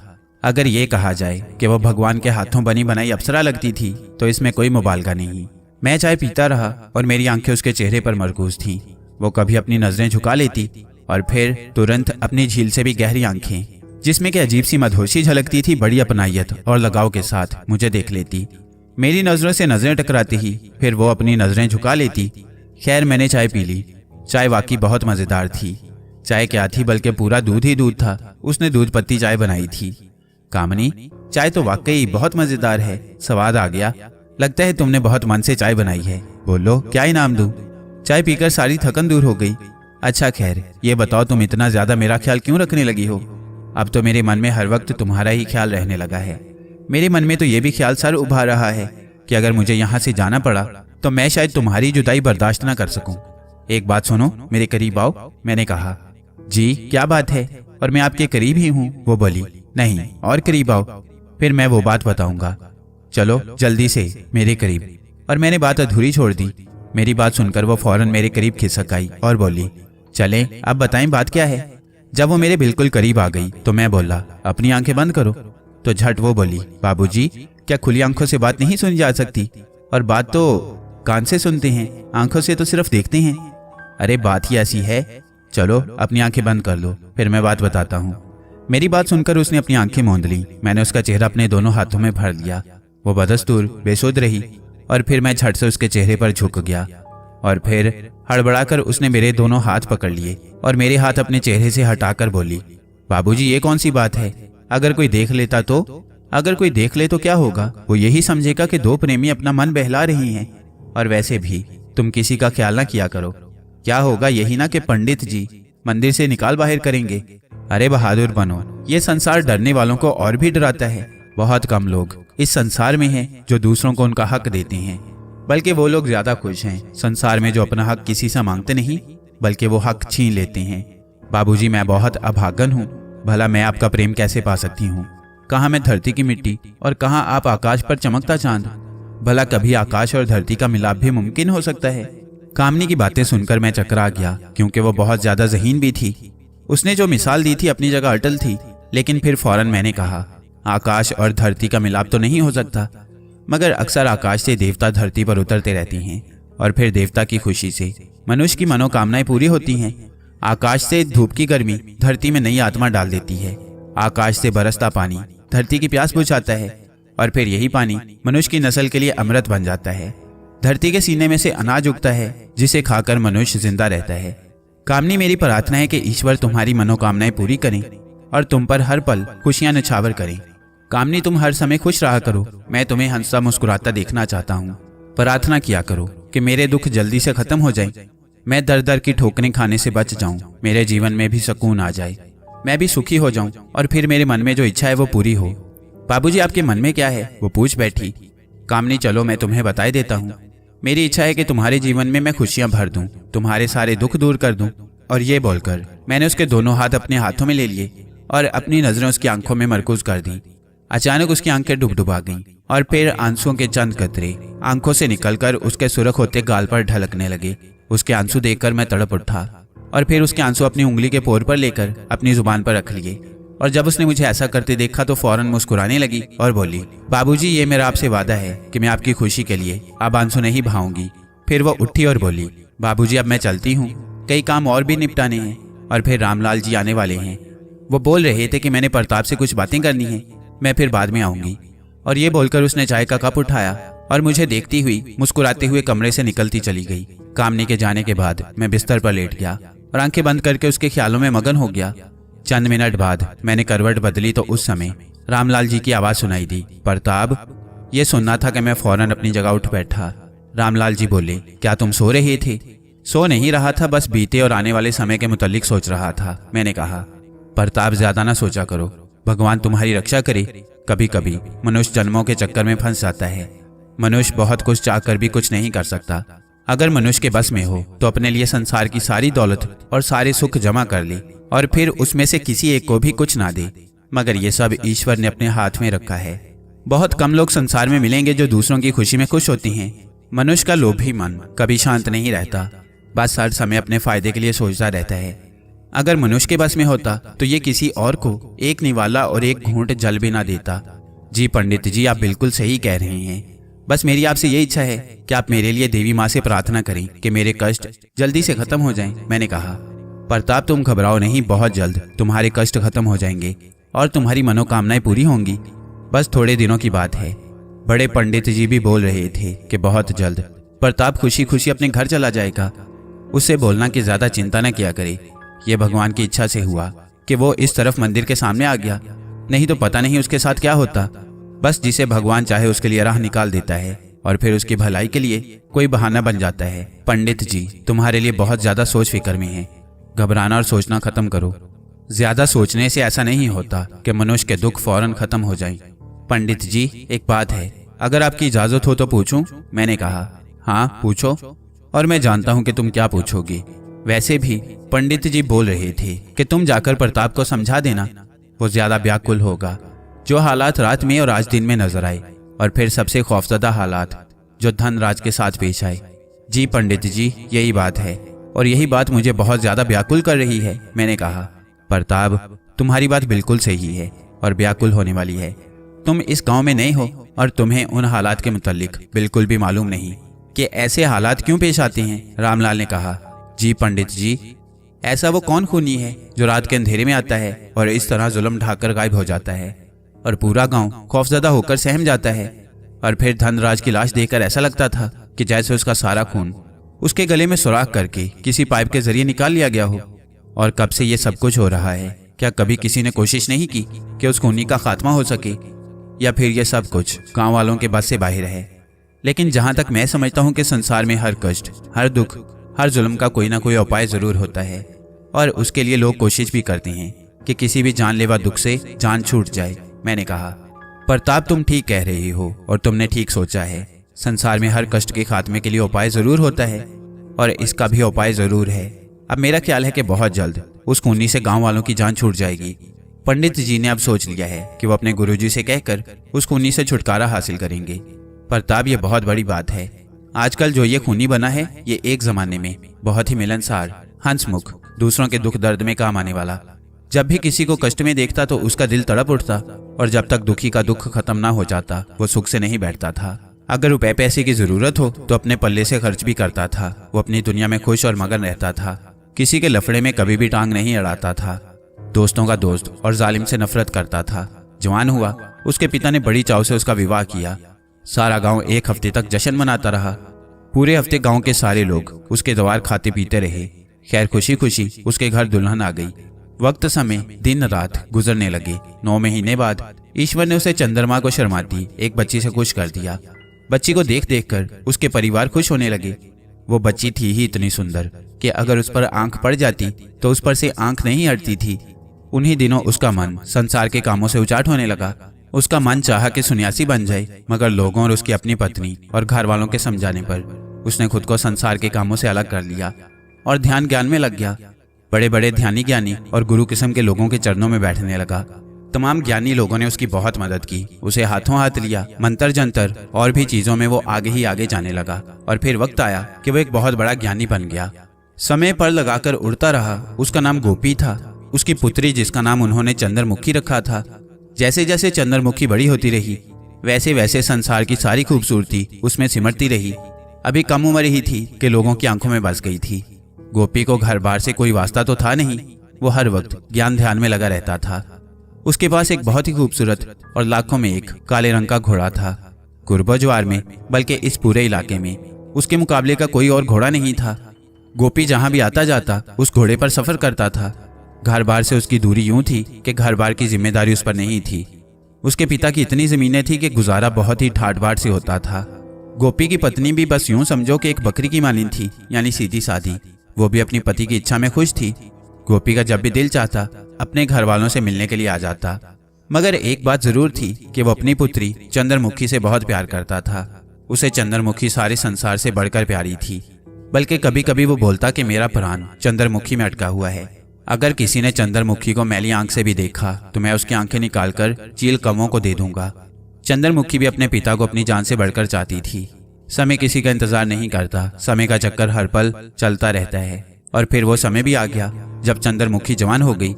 चंद्रमुखी जवान क्या हुई कि नौजवानों की आंखों से नींद रूठकर ना जाने कहां जा बसी। चाहे वो गांव का जवान हो या फिर कुर्बो ज्वार के किसी और गांव का, सभी आहें भरते नजर आते। जिसे देखो एक झलक देखने के लिए घंटों चंद्रमुखी के रास्ते में किसी न किसी बहाने खड़ा मिलता। चंद्रमुखी ज्यादातर अपनी सहेलियों के साथ पनघट पर जाती या फिर आम की बगिया में झूला झूलने के लिए जाया करती थी, और फिर घंटों सारी सहेलियां मिलकर आम के बाग में ऊधम चौकड़ी मचाया करती थी। उन्हीं दिनों गांव के ठाकुर साहब का देहांत हो गया, वो स्वर्गवासी हो गए। ठाकुर साहब के बाद उनका सबसे बड़ा बेटा जितेंद्र अपने पिता की गद्दी पर बैठा। वो बहुत ही बदमाश, औबाश और गंदे मन का मनुष्य था। गांव की जवान नारियों से अक्सर छेड़छाड़ करता रहता था, मगर रात के अंधेरे में शराब कबाब और शबाब से दिल बहलाया करता था। उसके कई दोस्त थे जो कि उसके लिए काम किया करते थे। गांव के लोग उसकी नीच हरकतों से परेशान रहने लगे थे। अगर कोई उसके खिलाफ होता तो रातों रात किसी न किसी बहाने उसका सफाया करा देता। बल्कि ये कहना ज्यादा अच्छा होगा कि गांव का हर आदमी उससे परेशान था। गांव के कुछ लोगों ने गोपी से शिकायत की कि नया ठाकुर जितेंद्र ओछे मिजाज का आदमी है, तुम अपने ज्ञान ध्यान से उसे लगाम डालो। मगर वह जवाब देता, जो जैसा करेगा वो वैसा ही भोग भोगेगा। मैं क्यों खामखा किसी का खून अपने सर लूं? ईश्वर ने सबको पैदा किया है, ईश्वर ही जाने। और फिर एक वक्त आया कि जितेंद्र एक बहुत ही खतरनाक बीमारी में मुब्तला हो गया। बीमारी ऐसी थी कि उसकी जान के लाले पड़ गए। रात का अंधेरा फैलते ही उसकी बीमारी जोर पकड़ जाती, पूरे शरीर में दर्द फैल जाता, और फिर सबसे ज्यादा दर्द उसके सर को जकड़ लेता। दर्द की वजह से वह जानवरों की तरह डकराने लगता, बल्कि ऐसा लगता कि जैसे मछली को पानी से निकालकर बाहर रख दिया हो। बड़े बड़े हकीम, वैद्य, साधु, जोगी और सन्यासी आए, मगर कोई भी ऐसा ना था जो उसकी बीमारी का इलाज करता। रात भर वो तड़पता रहता था और सुबह होते ही उसकी आंखें बंद हो जाती, उस पर नींद सवार हो जाती। वो बेसुध होकर कच्ची जमीन पर पड़ जाता। ना उसे भूख लगती और ना ही प्यास लगती। और फिर रात का अंधेरा फैलते ही उसकी सारी नींद गायब हो जाती थी और दर्द में नाकाबिले बर्दाश्त इजाफा हो जाता था। कुछ लोगों ने उसे मशवरा दिया कि तुम गोपी से राब्ता करो, तुमने इतने वैद्य, हकीम और ज्ञानी लोगों से अपनी बीमारी का इलाज कराया, एक बार गोपी से भी मिल लो। वैसे तो गोपी हर समय अपने ज्ञान ध्यान में लगा रहता है, अगर उसके आगे गिड़गिड़ाया जाए तो शायद वो तुम पर एक नजर डाले। लोगों की बातों का जितेंद्र पर शायद असर हो गया, और वैसे भी मरता क्या न करता के मुताबिक उसने कई लोगों से कहा कि ठीक है, तुम लोग गोपी से राब्ता करके देख लो। और उसके लिए इसने उन लोगों की मुट्ठी भी गर्म की। वो लोग गोपी की खोज में लग गए, और गोपी था कि किसी को मिलता ही ना था। जितने लोग उसे खोजते उतने ही लोगों की नजरों से ओझल रहने लगा। लेकिन लोगों को यह जरूर पता था कि किसी न किसी समय कई दिन बाद गोपी अपने घर वालों से मिलने जरूर आता है, और फिर ज्यादातर वो अपनी पुत्री चंद्रमुखी से तो ज्यादा दिन दूर नहीं रह सकता।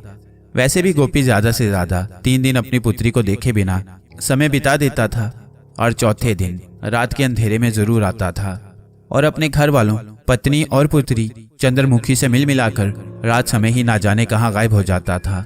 वो आता भी अपने घोड़े पर और जाता भी तो अपने चहेते घोड़े पर। घोड़े का नाम उसने शक्ति रखा था। लोग उसकी टोह में लग गए, लेकिन फिर भी वो किसी के हाथ ना आया। आखिर थक हार कर ठाकुर के घर की चंद औरतें गोपी के घर पहुंची और उसकी पत्नी और पुत्री चंद्रमुखी के आगे गिड़गिड़ाने लगी। चंद्रमुखी ने उनसे वादा कर लिया कि आप लोग शांति से जाएं। पिताजी जब भी आए तो मैं उनसे बोलूंगी, और मुझे उम्मीद है कि वो मेरी बात जरूर मानेंगे। चंद्रमुखी और उसके घर वाले बहुत खुश थे, इसलिए कि ठाकुर घराने की औरतें उनके घर आई थीं। खैर 3 दिन बाद गोपी रात समय आ गया। उसके घर वाले उसका इंतजार कर रहे थे।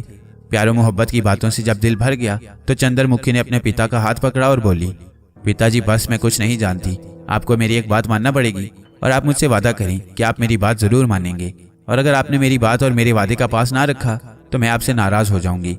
बहरहाल आपने मेरी बात रखनी है, वरना मैं झूठी पड़ जाऊंगी। अच्छा मैं वादा करता हूँ तेरी बात रख लूंगा और उससे इनकार नहीं करूंगा, ये मेरा पक्का वादा है। अपनी लाडली का काम करके मुझे बहुत खुशी होगी। इतनी उम्र होने तक सिर्फ एक बार जुबान खोली है। तेरा पिता जान पर खेल कर भी तेरी बात रखेगा, गोपी बोला। तो पिताजी आपने ठाकुर जितेंद्र जी का इलाज करना है और हर हाल में ये काम करना है। मैंने उनकी पत्नी से वादा कर लिया है, वो हमारे घर आई थी, बस मैं नहीं जानती ये काम आपने करना है मेरी खुशी की खातिर, वरना मैं उनके सामने झूठी पड़ जाऊंगी। चंद्रमुखी ने पिता के गले में अपनी बाहें डालकर बड़े लाड से कहा। चंद्रमुखी की बात सुनकर गोपी सोच में पड़ गया। उसने अपनी गर्दन नीचे कर ली, सर झुका लिया। ना जाने क्या क्या सोचता रहा कि इतने में फिर चंद्रमुखी बोली, पिताजी क्या सोच रही हैं? अच्छा पुत्र, तेरी बात मैं रद्द नहीं होने दूंगा, तू झूठी नहीं पड़ेगी। पुत्र तू नहीं जानती वो ठाकुर जितेंद्र किस खसलत का मनुष्य है। वो लोगों की इज्जत का दुश्मन है, खैर फलां समय में आऊंगा और जो कुछ भी दूं उसे उसकी पत्नी के हवाले कर देना, वो ठीक हो जाएगा। और फिर बोला, मैं अपनी लाडली की बात ना मानकर क्या जीवित रह सकता हूँ। और ये बोलकर अपने घोड़े शक्ति पर बैठा और रात के अंधेरे में गायब हो गया।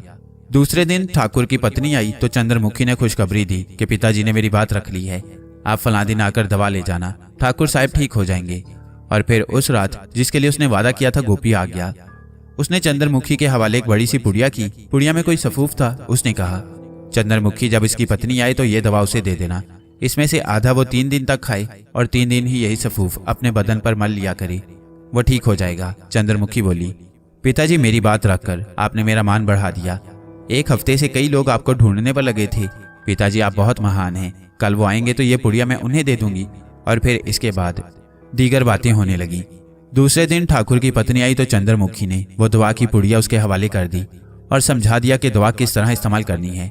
खैर ठाकुर ने 3 दिन दवा इस्तेमाल की और भला चंगा हो गया। ये देखकर उसके घर वाले तो गोपी को मान गए और फिर चंद्रमुखी को गले लगाकर बहुत बहुत प्यार किया। और फिर इसके बाद तो ऐसा लगा कि बड़ी ठकराइन और जतिंदर की पत्नी चंद्रमुखी के नाम की माला जपने लगी।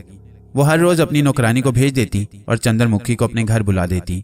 शुरू में तो चंद्रमुखी ने उनके घर जाने से इनकार किया, मगर जब बड़ी ठकराइन बहुत जिद करने लगी तो एक दिन गोपी बोला, ठीक है पुत्र, कभी कभार चली जाया कर, मगर ये ख्याल रखना ज्यादा जाना उनके घर ठीक नहीं। ये ठाकुर लोग कभी किसी के मित्र नहीं होते।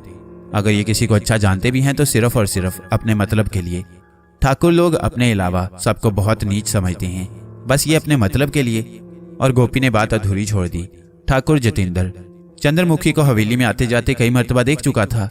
चंद्रमुखी की जवानी ऐसी थी कि उसके लिए शायद मनुष्य के पास तारीफ के अल्फाज ना हो। कसा कसा गुदराया हुआ शरीर, मस्त जवानी की चाल, चोली और चंद्री में तो अप्सरा ही लगती थी। चंद्रमुखी को देखकर जतिंदर का और भी मन मचलने लगा। चंद्रमुखी की वजह से वो अपना सुख चैन खो बैठा। उस जालिम ने यह भी ख्याल न किया कि यही चंद्रमुखी है जिसकी वजह से मुझे नया जीवन मिला है। इसका बाप क्या सोचेगा और फिर ये मेरे लिए अपने दिल में किस कदर नफरत रख लेगी। अब वो ताक में रहने लगा कि जब भी चंद्रमुखी हवेली में जाती तो वो किसी न किसी बहाने चंद्रमुखी के सामने आ जाता और बड़े प्यार भरे लफ्जों में चंद्रमुखी की तारीफ करते थकता नहीं था। वो अक्सर बोलता, चंद्रमुखी तू मेरे लिए देवी समान है, तुमने मुझे नया जीवन दिलाया, मैं मरते दम तक तेरा मान बढ़ाता रहूंगा। जिस चीज की भी जरूरत हो तू इस हवेली से ले जा सकती है। तू जिस चीज पर हाथ रख देगी वो चीज तेरी हो जाएगी। अगर तू ये हवेली भी मांग ले तो ये भी मैं तेरी झोली में डाल दूंगा। मैं तेरे पिता का भी एहसानमंद हूँ। गोपी मेरे लिए भगवान से कम नहीं। मैं इलाज करा करा के थक गया था। मैं जिस कष्ट में था उस तकलीफ को अब भी सोचता हूँ तो सहम कर रह जाता हूँ। जिस दिन भी गोपी मुझे नजर आ गया मैं उसके चरणों में बैठकर उसका जूता अपने सर पर रख लूंगा। चंद्रमुखी तो शरीर ही की अच्छी नहीं बल्कि मन की भी बहुत महान है। तूने मेरा दर्द महसूस करते हुए अपने पिता को इलाज के लिए राजी किया। मैं तुझे प्रणाम करता हूँ। लेकिन जतिंदर के मन में एक खटका था और वो खटका था गोपी की मौजूदगी। वो समझ चुका था कि किसी भी हाल में गोपी उसे नहीं छोड़ेगा। अगर उसने चंद्रमुखी के साथ कोई गिरी हुई हरकत की तो इसके बाद वो इस उपाय में लग गया कि लोहा लोहे को काटता है। क्यों ना मैं गोपी को रास्ते से हटाने के लिए कोई ऐसी चाल चलूं कि सांप भी मर जाए और लाठी भी ना टूटे। और फिर ये सोचकर उसने गोपी के खिलाफ कार्रवाई शुरू कर दी। अपने इलाके और दूर पार के इलाकों के पंडित, साधु और ज्ञानी लोगों से मिलने लगा। इस काम के लिए उसने तिजोरी का मुंह खोल दिया। और ये तो सबको ही मालूम है कि धन दौलत के लिए मनुष्य अपना धर्म तक बेच डालता है। और गोपी तो एक अदना सा मगर पहुंचा हुआ ज्ञानी था। सब अलग अलग गोपी के रास्ते में रुकावटें खड़ी करने लगे। जतिंदर इतना चालाक था कि एक समय में सबको नहीं बुलाता था और ना ही एक समय में सबसे बात करता था। गोपी के गिर्द घेरा तंग किया जाने लगा। सबसे पहले उसके पीछे भटकी हुई आत्माओं को लगाया गया। वो आत्माएं सिर्फ और सिर्फ अपनी भींट लेकर काम करने की आदी थीं। आते जाते तरह तरह से उसे कष्ट पहुंचाने के तरीके आजमाए गए। और फिर एक वक्त आया कि गोपी बीमार होकर चारपाई पर गिर गया। लेकिन जालिम, चालाक और लोभी जतिंदर ऊपर ऊपर से गोपी का हमदर्द बना रहा। गोपी के नाम मांगने पर भी हजारों रुपए उसके हाथ में थमा देता। जरूरतों का ख्याल रखने लगा लेकिन अंदर ही अंदर गोपी की जड़ें काटता रहा। जतिंदर का कराया हुआ आए दिन का जादू सर चढ़कर बोलने लगा। गोपी की ताकतें कम होने लगी। और फिर एक दिन ऐसा हुआ कि दिन से ही बूंदाबांदी शुरू थी। वक्फे वक्फे से ऐसी बिजली कड़कती कि लोगों का दिल दहल जाता। पूरे गांव पर अंधेरे का राज था। हर कोई अपने घर में दुबका पड़ा था। गांव में तो वैसे भी बिजली नहीं होती। रात समय 4 हट्टे कट्टे जवान घर में दाखिल हुए और चंद्रमुखी के मुंह पर जबरदस्ती कपड़ा लपेटा और फिर उसे उठाकर ले गए। चंद्रमुखी की आवाज सुनकर गोपी दौड़ा मगर एक ने उसके सर पर ऐसा लठ मारा कि वो तेवरा कर गिर पड़ा। गोपी की दुनिया अंधेर हो गई। चंद्रमुखी का कहीं भी पता न था। गांव का हर मनुष्य अपनी जान जोखों में डालकर चंद्रमुखी को ढूंढता रहा, मगर चंद्रमुखी न मिली। और फिर एक रात ऐसा हुआ कि गोपी के घर को आग लग गई। आग इस कदर जोर की थी कि उस घर में कोई भी न बच सका। घर के चारों ओर आग ही आग थी। ऐसा लगता था कि कुछ लोगों ने मिलकर मंसूबे के तहत पूरे घर को आग लगा दी थी। गोपी, गोपी के माता पिता, पत्नी और उसका घोड़ा शक्ति भी आग में जलकर खत्म हो गए। पूरा गांव दुखी था, हर कोई सख्ते के आलम में था। गोपी, उसके घर वाले और फिर चंद्रमुखी का दुख लोगों की बर्दाश्त से बाहर था। एक दिन गांव के सारे लोग मंदिर में जमा हुए और पंडित जी से बोले, पंडित जी, हम गांव वालों का विचार है कि हम देवी माँ के चरणों में बैठकर उस जालिम और पापी के लिए बद्दुआ करें कि देवी माँ जल्द अज जल्द उस पापी को नष्ट कर दे जिसने गोपी और उसके घर वालों और चंद्रमुखी के साथ जुल्म किया है। चूंकि सारे गांव वाले जमा थे, लिहाजा पंडित जी उनकी बात नहीं टाल सकते थे। लिहाजा लोगों की इच्छा के मुताबिक देवी माँ के चरणों में बैठकर लोगों ने और खुद पंडित जी ने भी उस जालिम के हक में बद्दुआ कर दी। उन दिनों अमावस की रातें शुरू हो चुकी थी। तीसरे दिन अचानक जितेंद्र की वही बीमारी जो कि पहले लगी थी, यानी रात होते ही वो चीखों पुकार शुरू कर देता था। रात समय उसकी चीखें दर्द की वजह से पूरे गांव में सुनाई देने लगी। तीसरे दिन रात में जितेंद्र अपनी हवेली से बाहर निकल गया। वो उसी तरह दर्द से बिलबिलाता हुआ चीख रहा था, बचाओ बचाओ, हाय हाय, अरे कोई तो मुझे बचाए, मैं मर रहा हूँ, अरे ये दर्द मेरी जान लेकर रहेगा। वो गांव की गलियों में चकराने लगा। उसकी चीखों पुकार सुनकर गांव के लोग बाहर निकल आए। वो इसी तरह चीखता हुआ मंदिर के सामने पहुंच गया। अचानक मंदिर का बंद दरवाजा खुल गया। मंदिर में मौजूद सारी घंटियां जोर जोर से बजने लगी। गांव वाले मंदिर में बजती घंटियों की आवाज सुनकर मंदिर के सामने जमा हो गई। मंदिर से बहुत तेज रोशनी निकल रही थी। अचानक लोगों ने देखा कि मंदिर से दो रोशन हैवले निकले। दोनों हैवले नारियों के थे। उनके लंबे बाल हवा में लहरा रहे थे। वो हैवले आकर जितेंद्र के सामने रुक गए। फिर क्या था, जितेंद्र की चीखें और भी बहुत जोरदार तरीके से निकलने लगी। वो जमीन पर लौटने लगा। किसी पल उसे चैन नहीं था। वो उठता बैठता और फिर धम से जमीन पर गिर जाता। अचानक एक जोरदार आवाज आई, गांव के लोगों, तुम लोगों की बद्दुआएं रंग ले आईं। तुम लोगों ने मेरे चरणों में बैठकर बद्दुआएं की थी इस जालिम के लिए जिसने कि गोपी, इसका परिवार और उसके घोड़े को जलाया था। और फिर यही नहीं, बल्कि इस जालिम ने चंद्रमुखी को रात के अंधेरे में उठवाकर उसकी इज्जत लूटी और फिर उसका गला घोंटकर उसे मार दिया। उसे टीले के नजदीक गड्ढा खोदकर दबा दिया। इसका जुल्म बर्दाश्त से बाहर है। इसके जुल्म पर ईश्वर का भी दिल महसूस कर रह गया है। वो जालिम कोई और नहीं बल्कि ये जितेंद्र है। इसने चंद्रमुखी की इज्जत लूटने के चक्कर में इतना बड़ा जुल्म का जाल फैलाया। मेरे बराबर में चंद्रमुखी की आत्मा खड़ी है। इस मूर्ख का पाप माफी के काबिल नहीं। ये लोगों के लिए इबरत बन जाएगा। जीवन इससे रूठ जाएगा। ये खुद अपने मुंह से मौत मांगेगा, मगर मौत इसके करीब खड़ी हंसती रहेगी। आप लोग टीले के पास चंद्रमुखी का पिंजर निकालकर चिता के हवाले कर देना ताकि उसे मुक्ति मिल जाए। और फिर वो दोनों हैवले गायब हो गए। जितेंद्र अपनी जगह खड़ा चीखता चिल्लाता रहा। अब कोई भी उसके सुनने वाला नहीं था। उसकी माता जीवित थी। उसने लोगों के हाथ पैर जोड़कर इतना किया कि कई लोग जितेंद्र को पकड़ कर लाए और एक चारपाई पर बिठाकर उसके हाथ पांव बांध दिए ताकि वह हवेली से बाहर ना निकल सके। और फिर इस तरह वो हर रात में दर्द की वजह से चीखने लगता। उसका कोई उपाय नहीं था और ना ही उसका कोई इलाज था। दूसरी अमावस की रातें शुरू हो गई। एक रात गांव वालों ने सुना कि कोई घुड़सवार पूरी रफ्तार से अपने घोड़े को दौड़ाते हुए ला रहा है।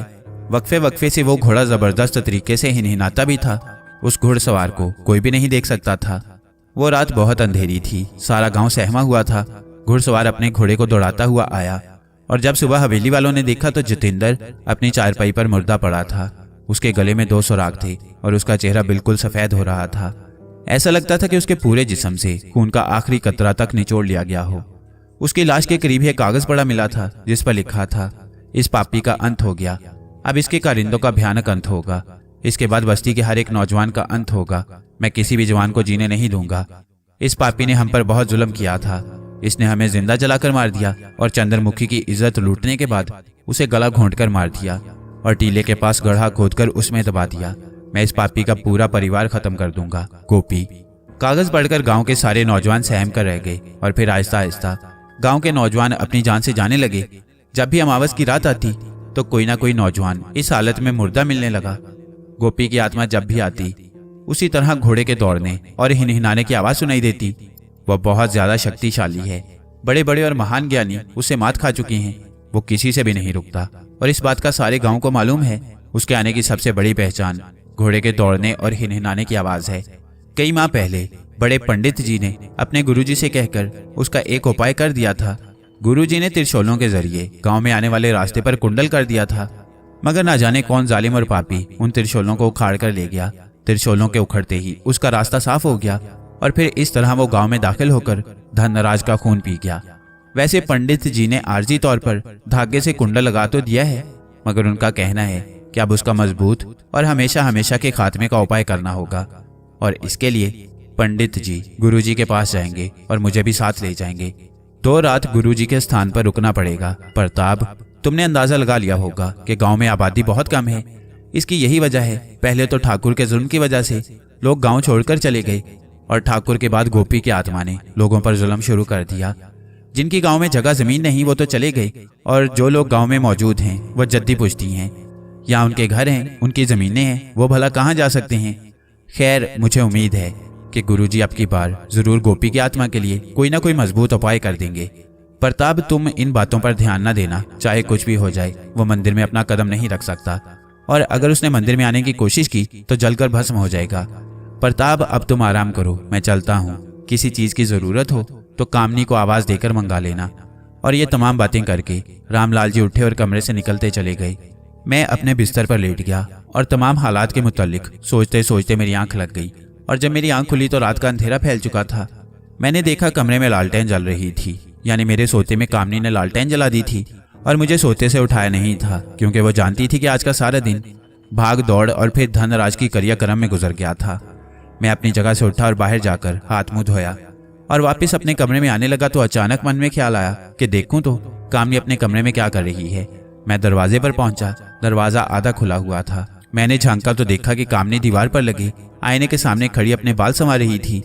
मैं झट दरवाजे से हट गया और तुरंत अपने कमरे में आ गया। थोड़ी देर बाद कामनी रात का भोजन लेकर मुस्कुराती हुई कमरे में दाखिल हुई। भोजन की थाली मेरे सामने रखते हुए खुद भी मेरे सामने बैठ गई और मुस्कुराती हुई मुझे देखने लगी। मैं भी उसे देखता रहा कि अचानक वो झीम गई और बोली, इस तरह क्या घूर रही हो? जब आप दरवाजे पर आ ही गए थे तो कमरे में भी आ जाते, मैं कौन सा आपको खा जाती। मैंने आईने में आपकी झलक देख ली थी। आपकी नजर मुझ पर पड़ते ही आप तुरंत दरवाजे के सामने से हट गए। यही सही है ना? हाँ, ये सही है। मैंने जब देखा कि तुम बाल संवार रही हो तो मैं तुरंत पीछे हट गया, ये सोचकर कि कहीं रामलाल या पंडित जी की नजर न पड़ जाए और फिर पता नहीं वो क्या सोचेंगे। लेकिन मैं आपको बता रही हूँ कि आज दोनों पंडित जी अपने अपने कमरे में नहीं हैं। रामलाल जी अपने घर चले गए हैं। उनकी मंजली बेटी को सख्त बुखार चढ़ा हुआ है और बड़े पंडित जी साथ वाले गांव चले गए हैं। वहां पर उनकी बहन रहती हैं। आज उनके बड़े बेटे का लगन है। आप जल्दी से भोजन करें और आराम से लेट जाएं। लेटते समय लालटेन बुझा देना। थोड़ा समय बिताकर मैं आपके पास आ जाऊंगी। वैसे भी आज कोई डर नहीं, दोनों पंडित जी तो है नहीं।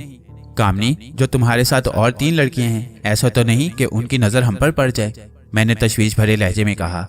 बाबूजी, हम चारों अपने अपने कमरे की रानी हैं। हम में से कोई भी किसी के कमरे में नहीं जाता। बड़े पंडित जी का ये सख्त हुक्म है। और फिर वो भी कौन सी छुई मुई हैं। उन्हें भी जब मौका मिलता है तो ताक झांक करने से नहीं चूकती। बस हमारे पाँव में मजबूरी की बेड़ियां डाल दी गई हैं। कौन सा हमारा मन अंदर से इन हालात में खुश रहता है। हमारे समाज में जबरदस्ती का ये रोक टोक और बंधन हम जैसी नारियों की जिंदगी तबाह कर देता है। हम सब मजबूर हैं, हम कर भी क्या सकती हैं। अगर जुबान खुलती है तो वो समाज से बगावत होगी, और जुबान बंद रहती है तो हम अंदर ही अंदर घुटते रहते हैं। और हाँ, एक बात है, जब कोई हम में से किसी को मांग लेता है तो उसे खुशी खुशी जाने दिया जाता है। लेकिन उसका विवाह करके, चाहे वो हमारे गांव का हो या फिर किसी और ही गांव का क्यों ना हो, उस गांव में उसकी आज़ादी है। और ये भी होता है इस सूरत में कि जब बड़े पंडित जी उस नारी से खुश हों और विवाह करने वाला बड़े पंडित जी की मुट्ठी ज्यादा गर्म कर दे। अच्छा बाबा, अब बातें बहुत हो गईं, अब जल्दी से भोजन करें। ज्यादा देर तक जागने पर कहीं नींद ना आ जाए। और जाते समय रामलाल जी बोल गए थे कि अपने अपने कमरों का दरवाजा मजबूती से बंद कर लेना। कामनी की बातें सुनने के बाद मैंने उसके दोनों हाथ अपने हाथ में पकड़कर उन्हें चूम लिया और फिर भोजन के लिए निवाला बनाने लगा। मैंने निवाला बनाया और मुस्कुराते हुए पहला निवाला कामनी के मुंह में रख दिया। वो भी मुस्कुराती हुई निवाला चबाने लगी। आज वो बहुत सुंदर लग रही थी। मैंने इसी तरह उसे आधी रोटी खिला दी। जब मैं खाने से फारिग हुआ तो उसने बर्तन उठाए और कमरे से निकलती चली गई। उसके जाने के बाद मैं मुंह हाथ धोकर अपने बिस्तर पर लेट गया और लेटने से पहले लालटेन को बुझाना भूला नहीं था। बिस्तर पर लेटकर मैं अपने कर्म के मुतालिक सोचने लगा। मैं क्या था और क्या से क्या हो गया था। आज मैं अपने आबाई गांव से हजारों मील दूर पड़ा था। मेरे परिवार के किसी भी फर्द को मेरे बारे में कुछ भी पता ना था। मेरी अचानक गैर मौजूदगी पर उनके दिल पर क्या गुजरी होगी, ये तो वही जानते होंगे। मैं इस तरह के ख्यालों में उलझा रहा। 1 घंटा गुजरने से पहले ही दबे कदमों कामनी मेरे कमरे में आ गई और मेरे करीब बैठकर बोली, बाबूजी। उसकी आवाज का सुनना था कि मैंने उसका हाथ पकड़कर अपने पहलू में लिटा लिया। वो खामोशी से बगैर किसी चूं चरा के मेरे पहलू में लेट गई। उसके जिस्म की सौंधी सौंधी खुशबू मेरे दिमाग को मुअत्तर करने लगी। फिर उसने मेरे बाजू पर अपना सर रख दिया। कामनी, मैं सरगोशी में बोला। जी। वो भी सरगोशी में बोली, कामनी, तुम्हें अंदाजा है कि मैं तुम्हें कितना चाहने लगा हूँ? मैं बोला, जी, मुझे इसका अंदाजा है कि आप मुझे खुद से भी ज्यादा चाहने लगी हैं। और हर औरत की ये फितरत होती है कि वो मर्द की नजर को पहचान लेती है और सही अंदाजा लगा लेती है कि सामने वाले के दिलो दिमाग में उसके लिए कितनी जगह है। वो दबे दबे अल्फाज में बोली, कामनी, तुम बिल्कुल सही कह रही हो। मैं तुम्हें अपनी जात से भी बढ़कर चाहने लगा हूँ और अब तुम्हारी जुदाई मुझे मार देगी और अगर तुम मुझसे दूर हो गई तो शायद मैं अपना जीवन त्याग दूं। ये सुनते ही झट उसने अपनी उंगली मेरे होंठों पर रख दी और बोली, भगवान न करे आपके साथ ऐसा हो, और अगर ऐसा हुआ तो आपसे पहले मैं अपना जीवन खत्म कर लूंगी। बाबूजी, आप मेरी पहली चाहत हैं और ये भी औरत की फितरत है कि औरत जिसे सबसे पहले चाहे, जिंदगी भर उसकी चाहत उसके मन से दूर नहीं निकलती, चाहे किसी भी मजबूरी के तहत उनमें दूरी हो जाए, चाहे वो घर बार और बच्चों वाली ही क्यों ना हो जाए। ये भी औरत की फितरत में शामिल है कि अपनी पहली चाहत का फांस दिल में लिए सारी उम्र बिता देती है और कभी उसका इजहार किसी से नहीं करती। बाबूजी, कभी मुझे अकेले नहीं छोड़ जाना, नहीं तो ये कामनी चिता पर लेटना बखुशी कबूल कर लेगी। उसकी ये बात सुनकर मैं तड़प उठा और उसके होंठ पर अपनी उंगली रख दी और बोला, आइंदा ऐसी बात जुबान पर ना लाना। मैं तुम्हें किसी भी सूरत नहीं छोड़ूंगा, लेकिन ये बात जरूर है कि जब भी मैं गया तो सिर्फ चंद दिन के लिए ही जाऊंगा और फिर तुरंत वापस आकर तुम्हें सबके सामने दुल्हन के रूप में मंडित में 7 फेरे लगाकर धूम धड़ल्ले से ले जाऊंगा। मेरी बात सुनकर कामनी ने अपना सर जरा ऊपर को उठाया और अपने होंठ मेरे होंठों पर रख दिए। फिर सरगोशी में बोली, भगवान करे जल्दी से ऐसा हो जाए। कामनी, ऐसा ही होगा। अब मेरे जीवन का मकसद तुम्हारी चाहत और खुशी में है। अगर तुम नहीं तो मेरा जीवन बेकार है। मैं तुम्हारी खातिर सारे संसार से टकरा जाऊंगा। कामनी की कुर्बत ने मेरे दिलो दिमाग में हलचल मचा दी थी। मैं बोलता रहा, वो सुनती रही, और वो बोलती रही, मैं सुनता रहा, मगर किसी एक की भी बात दिमाग में जगह नहीं बना रही थी। कुर्बत कुर्बत और भी ज्यादा कुर्बत बढ़ती रही। समुद्र के स्कूत में ठहराव खत्म होने लगा। सरकश हवाओं ने समुद्र की खामोश लहरों को छेड़ना शुरू कर दिया। लहरों ने सर उभारना शुरू कर दिया और फिर आहिस्ता आहिस्ता तूफानी झकड़ों ने समुद्री लहरों को अपनी लपेट में ले लिया तो लहरें बेकाबू होकर नाकाबिले बर्दाश्त हो गईं। सरकश और बिफरी हुई लहरों को देखकर हमारे जज्बात अंगड़ाई लेने लगे और फिर देखते ही देखते हम अथाह गहराई के गर्दाब में गोताजन होकर होश से बेगाना हो गए। और फिर एक वक्त आया कि हम पर बेसुधी छा गई। हम दोनों पर उचटती नजर डाले समय गुजरता रहा। अभी तक हमारी सांसों में ठहराव नहीं आया था। आंखें बोझल और दिल की रफ्तार उथल पुथल थी। इस तरह ना जाने और कितना समय बीत गया कि अचानक कामनी की आवाज मेरे कानों में पड़ी, बाबूजी, मैं जा रही हूँ, थोड़ी देर में सुबह का उजाला फैल जाएगा, अब आप आराम करें। उसने मेरे दोनों हाथ पकड़कर अपने गालों पर लगाए और फिर खामोशी से कमरे से निकलती चली गई। मैं तो बस उसके ख्यालों में मदहोश था। कब उजाला फैला, कब सुबह हुई, मैं ना जान सका। सुबह 7 बजे कामनी ने मुझे जगा दिया। मेरी आंख खुली तो उसका मुस्कुराता हुआ दिलकश चेहरा नजर आया। मैं फौरन उठकर बैठ गया तो वो बोली, दोनों पंडित महाराज आ गए हैं, आप जल्दी से उठकर स्नान कर लें, फिर मैं आपके लिए नाश्ता लाती हूँ। कामनी का खिलता हुआ तरोताजा दिलकश और हसीन चेहरा देखकर मैं भी खिल उठा। वो बोली, बाबूजी कहाँ खो गए? पंडित जी आ गए हैं, जल्दी से जाकर स्नान कर लें। क्या उठने को जी नहीं चाह रहा? मैं जा रही हूँ, कहीं रामलाल जी आवाज ना दे बैठे। और फिर झट वो कमरे से निकलती चली गई। मैं तो बस उसके ख्यालों में अपना सुध-बुध खो बैठा था। लेकिन फिर मैंने अपने सर को झटका और फौरन उठ खड़ा हुआ, कपड़े लेकर स्नान की तरफ चल पड़ा। जल्दी जल्दी स्नान से फारिग होकर कमरे में आ गया। अभी मैं आकर बैठा ही था कि कामनी फौरन नाश्ता लेकर आ गई। गरम गरम पूरियां, आलू की भजिया और फिर गरम दूध पत्ती की चाय ने मजा दोबाला कर दिया। आज तो नाश्ता करने तक वो मेरे साथ बैठी भी नहीं और जाते जाते बोल गई, मैं मंदिर जा रही हूँ, आप नाश्ता करके जल्दी से मंदिर में आ जाएं। मंदिर से वापसी पर मैं बर्तन उठा लूंगी। मैंने नाश्ता किया और जल्दी से मंदिर में पहुंचा। मंदिर में दोनों पंडित महाराज बैठे लोगों से चढ़ावे वसूल कर रहे थे।